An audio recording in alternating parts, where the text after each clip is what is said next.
Who is filming these atrocities?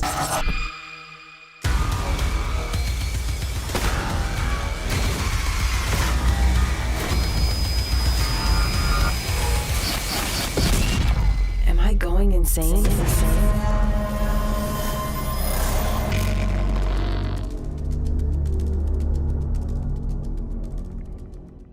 Okay, hold on a minute. Can we just slow down from our busy days for one moment and appreciate something really quickly? Does anybody remember the good old days of gaming when game developers would make games with only one mission in mind, and that is, how can we make the most awesome, cool game that people will enjoy to play?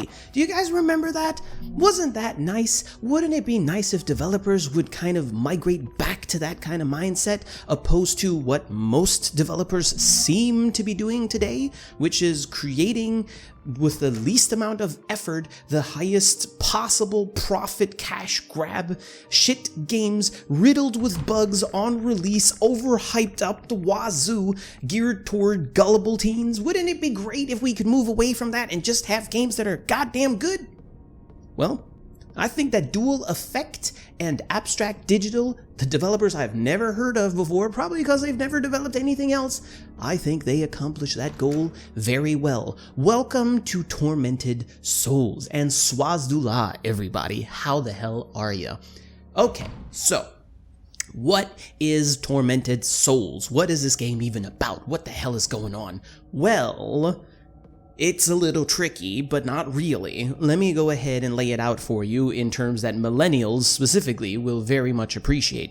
So imagine if Silent Hill 1 and Resident Evil 1 fell in love back in 1996 or whenever they were released, right? They fell in love and then they wanted to have a baby, so they tried out, and after a while they got pregnant and they were like, yeah, awesome, amazing, but after a short time, they found out that both Silent Hill and Resident Evil were actually having a secret affair with Clock Tower and Alan Wake. And now nobody knows whose baby it is. Well, that child's name would then be Tormented Souls. So, for everybody else who isn't a millennial and has no idea what anything that I just said really even is supposed to mean, allow me to put it like this. Tormented Souls is a classic survival horror game. Only it's not classic. It's kind of like, I'll put it like this. Imagine art, for example. You're looking at the original painting Mona Lisa or whatever, or a Van Gogh painting, or Salvador Dali painting, the originals, right? They're stunning in all of their magnificence, yada yada, we know. But there are also a lot of copies of it, a lot of recreations. A lot of artists have tried to recreate these paintings with much success. And if you put them side by side, I would argue, unless you're a student of art, you probably won't see much difference. They'll look almost identical. Now, is there anything wrong with any of these replicas? No, they're also fantastic, and they, like I said, look exactly like the original, or close to it. The only thing, in air quotes, wrong with them is that they're not original. Still damn good, though. Well, that's kind of what Tormented Souls is like. See, Tormented Souls is not an original classic survival horror game like the individuals that I just mentioned earlier, especially Silent Hill, Clock Tower, and Resident Evil in their earliest iterations with the fixed camera angle. No, it is a remake of that genre with today's standards. So yes, there is the fixed camera angle. If you've never played fixed camera angle, I get it if you're a little bit hesitant. You're like, I don't know if I'm gonna like this, but this game is definitely one where you can give it a shot. A, the full game only costs $20. B, the game has a free demo, and goddamn it, if you don't like the game from the demo alone, then this genre just isn't for you. This game just won't be for you, and that's fine. But if you have played these kind of games, you already know what to expect mechanically anyways. Still, the free demo is available for you over on Steam. Now, I found this game by happenstance, and I am so glad that I did. Short version, it is amazing. I love this game. I am going to be streaming the shit out of it over the next couple of weeks, however long it takes us to finish it and however much time I have. So if you want to see me play the game live on stream, maybe even, then link to my Twitch is below as well. In fact, all of the links are down below for anything relevant to me. So mechanically, fixed angle, it's leaned toward the classic type of survival horror gaming. What's the story though? Like, what's going on? Is it resembling any of the other games that I just mentioned? Well, no, not really, but a little bit, I guess. So you play Walker, and you have these visions or nightmares or whatever of these twin girls that are suddenly out of the blue calling out to you, and of course, like in any proper horror game or movie, your typical horror protagonist curiosity takes over common sense, and you have nothing better to do than to go and investigate this creepy shit. And, well, yeah, you find yourself in an abandoned or empty hospital, whichever, and you get clobbered over the head, and when you come to, you find yourself naked in a bathtub with a tube jammed down your throat. And you have an eyeball missing. Now, you don't know what the hell happened to you while it was dark. I'm gonna say some questionable shit, maybe, but in any case, that's how you are introduced into the game, and so you go on trying to investigate this hospital, what's going on, you find out some weird shit, you meet weird characters, and you're just going down that road of figuring out what the hell is even going on and trying to not die. That is the plot. Now, game-wise, I'm telling you, if you've played the older games that I mentioned earlier and you enjoyed them, you will love this game. This game will hit you not only with good quality and good mechanics, it'll also hit you really hard with that nostalgia. That ammo management, it's got it. The ribbon management with saving your save points, the game's got that too. No spam saving, no. Those classic puzzles that require you to think on your toes a little bit, that require you to kind of pay attention to what you're reading, where you don't have to read walls of text, but just kind of notice the highlight of some text and it can help you out. Those kind of puzzles, it's got that as well. And one thing that I have to say that is probably the best thing that this game accomplished is putting the player in the mood.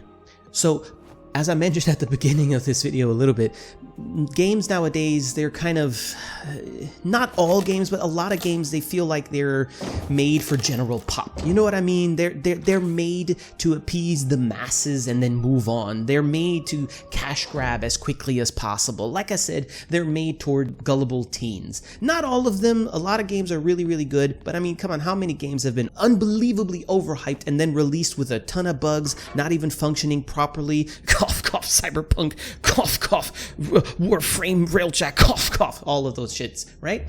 And the older games, one thing that you can really appreciate is that they didn't try to scare you with cheap jump scares that you could see from a mile away. No, the older games, they couldn't rely on only jump scares. They had much more substance, if you will. They really set the tone and the mood for the player to submerge into, right? You could really get super into the game. And Tormented Souls does exactly that. The mood is right, the setting is right, the music is right, the voice acting is right, and keep in mind, the voice acting isn't the best in the world. Hell, even the audio quality of the voice acting isn't the best in the world, but it feels almost intentional because it very much reminds me of the exact same kind of voice acting and audio settings that I would expect from the older games, right? I don't know if they didn't have the budget to make that better, or if they did it the way they did it on purpose for the sake of leaning toward that classic horror experience. If they did, then god damn it, these people are geniuses. They did it really well. Now, don't get me wrong. I know I just said that the audio quality may not be top-notch, and the voice acting may not also be top-notch. I'm not saying it's bad, not at all. It's really good. It's definitely good enough for this game. I'm just saying it's not The Last of Us. But it's not exactly E.T. Atari either, right? It's good. It's good. You'll enjoy the game. Guys, I don't even want to go on too much more about it. All I'm going to do from here on out is be redundant and keep repeating myself over and over and over again. I can only wholeheartedly recommend, get your ass over to Steam, get yourself the free demo for Tormented Souls. If you know what you're doing, you'll be through with it within an hour, maybe even a little bit less. If you don't know what you're doing and you're playing it for the first time, it'll probably take you a little bit longer. It took me about two hours or so. Get yourself the free demo and give it a shot. And if you do decide to get the game, then huzzah! The full game is only 20 bucks. Ain't that some shit? It's also released on all consoles. It was released just a few days ago on August 27th, I think it was. It's on all platforms, PlayStation 5, PlayStation 4, some kind of an Xbox and shit, and PC. It plays really well on PC though. You do not need a controller. I felt super comfortable. First I thought, fixed angle and keyboard, that's gonna suck. No, it was totally fine. So that's all I can honestly recommend. Give the game a shot. It's really, really good. If for nothing else, the nostalgia will be real. I really like it. And god damn it, I'm happy that I found it, because this is a game I feel nobody knows about yet. I don't feel like this game is necessarily going to take off. And if I can present something like that to you guys that is just damn right good, shit, I'm all over that. I'm all over it. And honestly, I wouldn't mind if this game would turn into a franchise as well. I really wouldn't. It's good. It's good. All right. So excuse me now. That's all I wanted to share with you guys for today. I'm going to go back to playing some Tormented Souls if my son will let me. And yeah, I'll see you guys probably, hopefully, maybe, potentially on Twitch. Like I said, links are below. And just a quick disclaimer, I am not paid by these guys. This is not paid promotion. They did not pay me to say that the game is good. I have no relations with them whatsoever. This is just my honest opinion, guys. It's just a damn fine game. It's just damn fine. So anyways, without further ado, I shall see you guys in the next video, or potentially on Twitch tonight, maybe even. And yeah, I hope you guys manage to stay healthy and safe and take care of yourselves. And before you go, don't forget to like and subscribe to this shitty channel, and fuck off.